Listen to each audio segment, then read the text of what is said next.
Well, happy Monday, guys. Welcome back to another video. It's your boy Stas here, and SoFi stock right now to kick off this Monday is up over 4%, as every index in the U.S. stock market right now is up as well. We're going to break down SoFi and, of course, the markets in this video, guys, what I'm looking to do, the charts, the whole 9 yards. So hit the like button. Don't forget to subscribe. Join my free email stock newsletter and check out my Patreon if you're interested in my weekly portfolio updates. I actually posted one earlier today for this week, guys. All those are down below if you want to be a part of them, guys. And with that being said, cheers again. Let's dive into it. So it's currently about 1 p.m. on the East Coast. And like I said, man, we are up across the board. SoFi's up 4.2%. Pushing the high 14s now. We're trading at $14.70, and we actually hit $14.84 about an hour ago. Actually, not even 20 minutes ago. We hit about $14.85. So we're looking good. You guys see it for yourselves on the intraday chart here. We are gaining a ton of ground from where we were on Friday. Friday, we hit the 13s. I think we got to like 1390, and we closed at about 14 roughly. So the fact that we're bouncing off of the lows from Friday, right, we're building off of that point, that's a very good sign. And look, the S&P, to look at the indexes quickly, the S&P's up 0.9%, Dow's up, let's see, 0.8%. Let's see here, guys. 0.8% for the Dow, as QQQ's up 1.3, so very good day for QQQ. And the Russell's up 1.2%. So we're just completely popping right now, guys. VIX is down 7%, oil's down 1%, gold's down 1%. So it's one of those days where we are looking pretty good, right? And it's pretty much because of the news we got over the weekend, which we're not going to get too much into this video, but we got some news, geopolitical stuff, right? And stocks are liking it, right? We're pushing right now, and we're not completely breaking out of the highs from last week, right? We hit about, 606 on SPY. Now we're at 602.40, so we're not breaking out of that yet. But that's definitely a spot I'm watching for this week, right? And on QQQ, let's see, we're at 533.70 now. The high from last week was around, let's see here, guys, 537.60. So we're there. We're almost there. And for this week, let's see if we take out that point, 536, 537, and then we make our push to all-time highs. I think if that point breaks, if we're able to take out the highs from last week on QQQ and SPY, we're going all-time highs, guys. We're going all-time highs from that point. And going back over here to SoFi, we're up over 4%. And clearly on the 4-hour time frame, what are we doing, guys? We're bouncing off the 50 SMA and the 180 SMA. I'm not sure if you guys caught my video from yesterday, but we did an update on SoFi.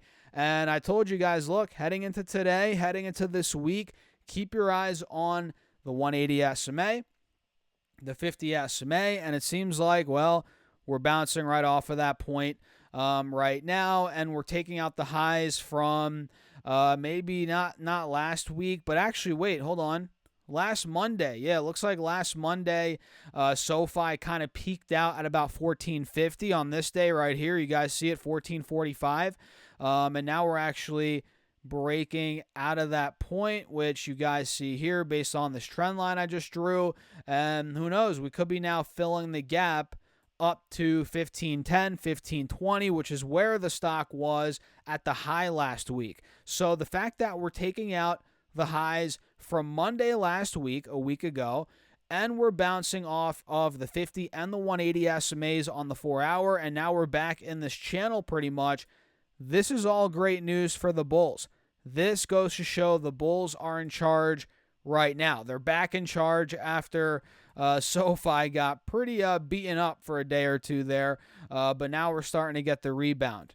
I can't complain, guys. I'm loving it as a shareholder here of this stock. So not bad. That's kind of what we're seeing right now, guys. Not, not much more to say there. No need to go too deep into it, but we're looking good, man. Breaking back over the mid-14s.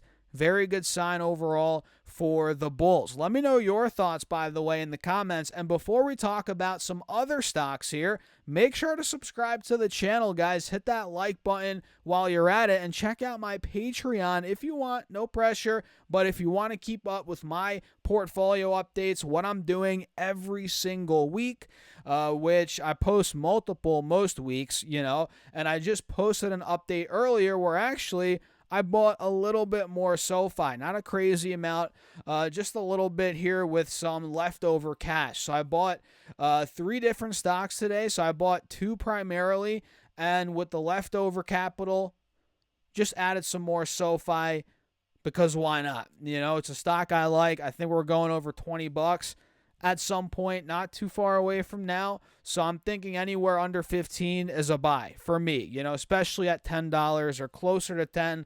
The closer to 10, the better.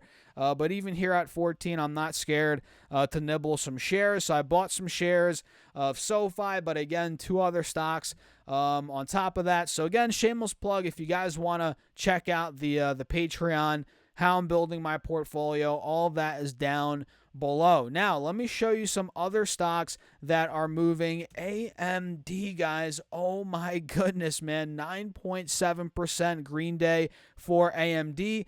This stock is completely exploding, right? And it says here, Piper Sandler analyst, AMD's GPU business expected to bounce back in Q4, right? And we got an unveiling of their next chip, I think the MI355. We got that on Thursday, and Lisa Su is saying this chip will be better in terms of price compared to NVIDIA's alternative. And on top of that, I'm pretty sure she was saying it's more efficient than NVIDIA's 2 of their chips. I think the GB200, and I forget the other one, but yeah, I mean, essentially she's saying these chips have a lot of potential. They're more efficient, cost effective than NVIDIA's alternative, right? Which is good for AMD. And this is, first of all, why I own both NVIDIA and AMD. I think both of them are going to be winners. And man, AMD has been a laggard in my portfolio, and it's finally going green. These last couple of weeks, it's been going green on me, which is awesome, and I'm not planning on selling. I think this is literally the start of a big breakout, to the mid-high hundreds, and who knows where it's going to go from there, just in my opinion. But yeah, AMD is great. I was buying it all in 2024, right? All the way on this dip. Even, this year, I've been buying a lot in this year, and I've been able to get my average cost down because I was actually negative on this stock for a while, but I was continuously buying down, averaging in, dollar cost averaging, right? And now my average, I think, on AMD is like 115, so I'm officially up a good chunk, or maybe it's like 112. I forget exactly my average, but now it's at 128, 27 bucks a share, and clearly we're going from downtrending for months to now reversing. We're getting a golden cross. We're breaking out of these moving averages. We're trading at multi-month highs. AMD looks really, really good, guys. So I'm loving it, and I'm glad that I stuck with it, was confident in this name because, hey, I was down. I could have took a loss, but I stuck it out. And now we're looking good, and I think it's clear blue skies ahead. But it's it could get bumpy. It's not just going to go up and away forever now. We're going to get pullbacks. It's how the market works. But overall sentiment is looking, better and better on AMD as the quarters go on here. So I like the way that's looking. What else is moving here, guys? Celsius is moving a bit today, 6.6%. This is also looking good on the 4-hour chart. We were downtrending for a long time. Now we're starting to break back out, although we're not anywhere near where the stock was a couple months ago. We're still watching it. I'm still keeping my eyes on it. Celsius. What else here is moving, guys? I'll do one more very quickly. Coinbase, which we got news a couple of weeks ago. They're going to be in the S&P 500. The stock went ballistic after earnings, and then it saw a bit of a pullback, rightfully so, and overall it's maintaining an uptrend, and now it's starting to break back out. To be honest, man, this looks like it could be a decent trade, swing trading opportunity, if you will, if it's able to get out of this wedge.